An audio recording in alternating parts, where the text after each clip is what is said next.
here I am. I don't know. I'm always sliding in here like I'm sliding in the home plate or something. But all right. Well, welcome to another Sunday noon. Glad you could join me. And before I go any further, I want to make sure to give a shout out to my mother-in-law for Mother's Day. Happy Mother's Day, Mom. If anybody thinks I said mom kind of flippantly there, you just have to understand we have a little running joke because it's kind of funny to say mom to your mother-in-law when technically not technically, actually, you're older than she is. Yeah. That's another story, and I might tell it one day or not, but anyway, thank you, and happy Mother's Day to you. Thank you so much for contributing as you have to my life in the most wonderful way in the person of my wife. So thank you very much, and God bless you on this special day. That being said, it kind of takes me right into our topic for today, what I want to talk to you about at least. Because, parents have expectations of their children, and children certainly have expectations of their parents. And sometimes we follow through on that and get what we expect, and sometimes we're disappointed. But one thing is for sure, unrealistic expectations based on ideas not based in fact, that's a common problem in almost every conceivable area of life. The result of unrealistic expectations is always dissatisfaction and disappointment. I'm sure that you would agree with me that when expectations are unrealistic, that they're not going to be fulfilled, or they're in danger of not being fulfilled at least. And when the expectation is unrealistic, which means it's not based in reality, the probability is disappointment. Now, how do we arrive at this place? Because I'm sure all of us have been there, and maybe some of us are there, or we will be. Why is it that we end up with expectations that are set up for failure and for disappointment? Part of the reason is that people in our society basically are not oriented to deal with reality. We're taught to construct things in our minds the way we want them to be, while ignoring at all costs the way that things are. The young woman who thinks, if he gets me pregnant, then he'll be a father, and then he'll marry me, and we'll live happily ever after. Or the parent who thinks, if I just tell my son about Jesus and let him know how much I love him, he'll turn out just fine. Now, these are just two examples of unreality, if that's a word. It's not the conclusions can't happen. Sure, he may marry her. But the fact that she's pregnant doesn't ensure that he will. Of course, if you tell your son about Jesus, and you should, and assure him of how much you love him, and you should, he may turn out just fine, but there's no guarantee that he will. The problem is entrusting something to be a sure thing when it's not.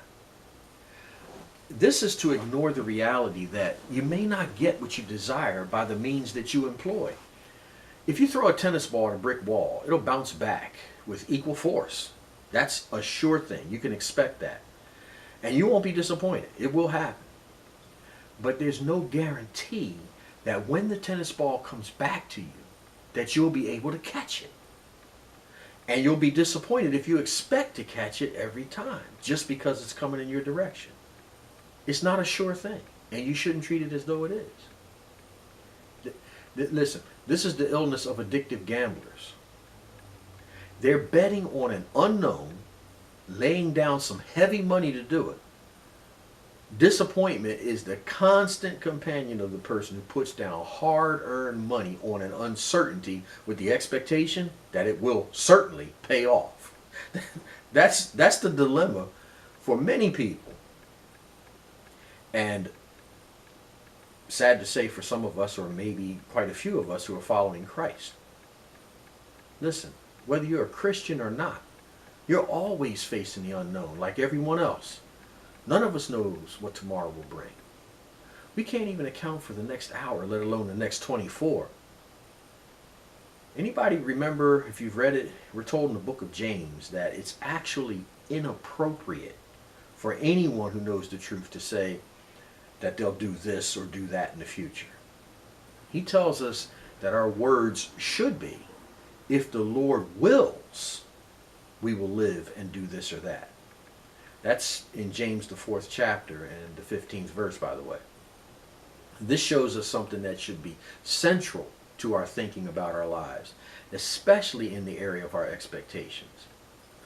This instruction from James tells us that the only realistically sure thing in this existence is the will of God. God's purposes don't change. God's plans can't be altered. Because of these two things, we know God's promises are sure because nothing can stop him from carrying them out. We can have full expectation that whatever God promises, he will perform. Here's a place where you will not be disappointed. This is a place where you can rest. You can breathe a sigh of relief in knowing that there is one place you won't ever have to worry about being disappointed. That is in the will of God. And here's another comforting thought. His will is always good. There may be times when you're not sure about the intentions of another person. You know, we all deal with selfishness and sin. We're not always trustworthy.